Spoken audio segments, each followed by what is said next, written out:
Yan, magandang umaga mga kabayan. So dito tayo ngayon mag-update sa package C. Mula rito, ayan po mga kabayan, lagyan natin ng guhit. Ito yung Tiaong interchange, yung may arrow na yan. At sa kabila, dito po tayo. Yan ang mga area na yan mga kabayan, hanggang dito sa kabilang side, yung may arrow na kulay pula. Yan po ang ating i-update sa ngayon. No? Barangay San Isidro at Tiaong interchange mga kabayan. Ayan po yung kulay pula na yan. Yan na po yung Tiaong interchange. Package C, no? Na may habang 7.50 kilometers mga bayan mula doon sa may Barangay Solidad hanggang rito sa mismong Tiaong interchange. At ang kontraktor rito po ay Santa Clara Construction mga kabayan. So ngayon, masisilayan po natin yung alignment ng SLEX. Talagang kitang-kita na po sa mapa, no? Ayan po mga kabayan. So ito na yung drone shot natin. Ito na po yung area ng Tiaong interchange. Masisilayan po natin mga kabayan. At may surprise po tayo rito. Ngayon dahil pinaspasan na po ang paglatag ng concrete cement. Ayan po. Itong kalsada sa gawing kanan, papuntang Dolores. At yung bundok na nasa malayo, ayan po yung mismong Mount Banahaw, mga kabayan. Ayan po. Sa gawing kanan, putol yan mga kabayan. Dahil hanggang dito lang po ang sakop sa Santa Clara Construction mga kabayan, no? Hanggang doon sa Barangay Solidad. Ang the rest niyan, yan na po yung ang construction dyan, yan na po yung Firehorse Construction Services. Hanggang doon na po yan sa mismong Lucina, Barangay Mayaw. Sa ngayon, dyan po ang malaking hadlang din po dyan sa Package D. Package D na po yan dyan mga bayan, yung putol na yan gawing kanan. Papunta sa Barangay Anastasia, Tiaong Quezon. Yan na po yung hanggang Candelaria, yan po yung package D. Yung package C, hanggang dito lang po sa Tiaong. So ngayon, nasasalayan ninyo mga bayan, yung kulay puti na yun sa baba natin. Yan na po yung mahabang mailatag na concrete cement. At ito naman po yung circle, no? Ito na po yung trumpet design. At yan mga bayan, masasalayan natin sa gawing kanan dyan. Ayan po. Yung mga mixer truck ay ready na rin po yan dyan mga bayan. Ayan po. Yan po yung mga kababayan natin, yung nagtrabaho dyan ay paspasan na rin po ang paglatag ng concrete cement. Ayan po. Dito, sa areang ito, ayan mga bayan, oh. Bukod dito, mayroon din doon sa Barangay Santissimo, Barangay Santa Maria. Baga salubungan na po ito mga kabayan. So aking pananaw po, sa akin lang pong opinion sarili, no? Hindi ko po, kasi marami pong shout out nga pala sa nang babasa sa atin na ang atin dawng video ay piki raw. Kayo na po mga kabayan ang humusga dyan, no? Paano maging piki? Ayan po, kitang-kita naman natin yan, no? Mga kabayan. Ayan po yung gitna, kulay puti na yan, gawing kanan. Yan na po yung bagong latag na concrete cement. Ayan. Kitang-kita na po natin rito mga bayan. Sobrang ganda na Ito po mga bayan ay halos dito sa package C, no? Ang latagan ng concrete cement, mga 60% or 70, no? Mga ganoon na po mga kabayan. Dahil halos dito sa package C mga bayan ay talagang nakaready na po ito, lalatagan ng concrete cement. So maya-maya konti, lipat tayo doon sa Barangay San Isidro, San Pablo City, Laguna. Atin rin pong silipin roon yung mismong progress mga kabayan. At yan po, sa harapan natin ay paspasa na po, no?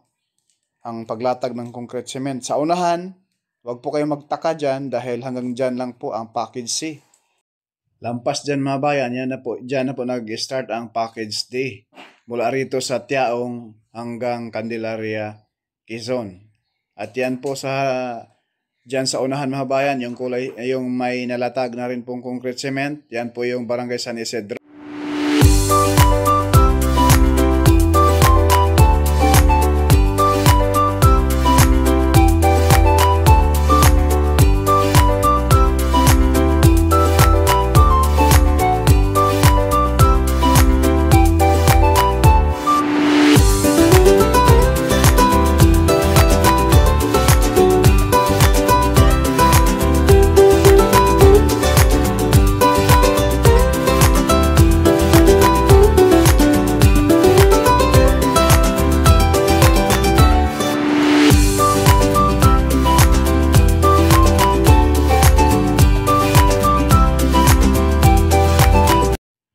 Ayan po mga bayan, lipat na po tayo rito sa Barangay San Isidro, San Pablo City, Laguna. Ayan po mga bayan, ngayon po ay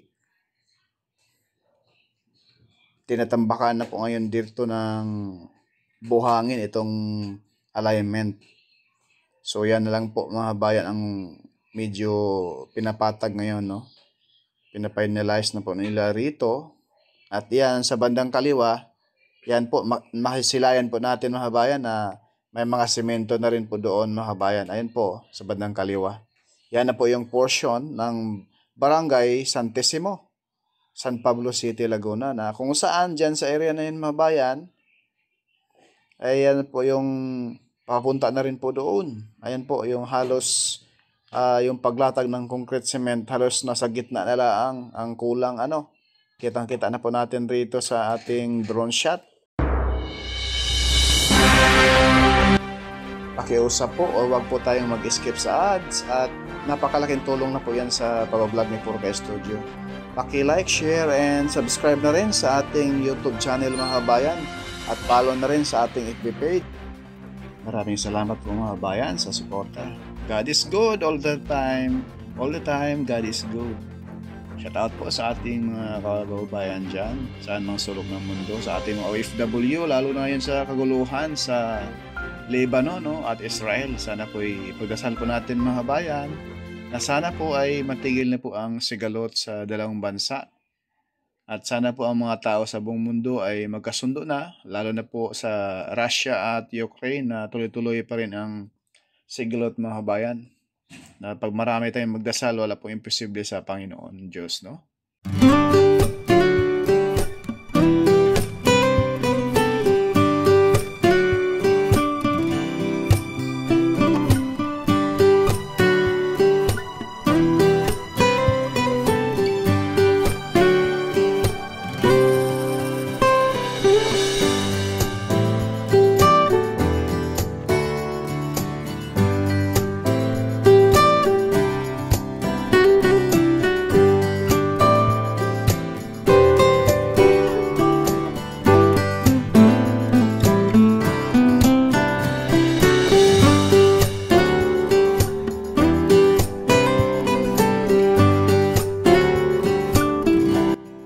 Yang nilagyan natin ng araw mga bayan, yan na po yung paspasan na ngayon ng paglatag ng concrete cement papunta rin At lampas ng nilatagan ng concrete cement sa ngayon, yan na po yung papuntang Barangay Anastasia, Tiaong, Quezon. Yan na po, dyan na po nagsisimula ang package D papuntang Candelaria. At dyan po yung masisilayan po natin mga bayan yung mismong Tiaong interchange na doon po tayo galing kaganina. So ngayon, lumipat lang po tayo dito sa Barangay San Isidro, San Pablo City, Laguna. Ayan po.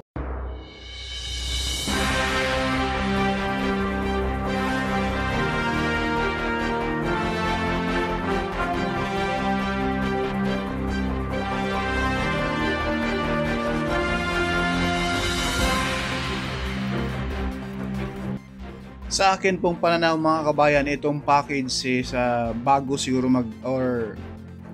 bago mag-January, baka matapos na po ito paglatag ng concrete cement. Sa akin lang po yan mga kabayan. Dito lang muna mga kabayan yung ating latest update rito po sa package C, no? Sa SLEX Toll Road 4 na may habang 66.74 kilometers. Thank you po.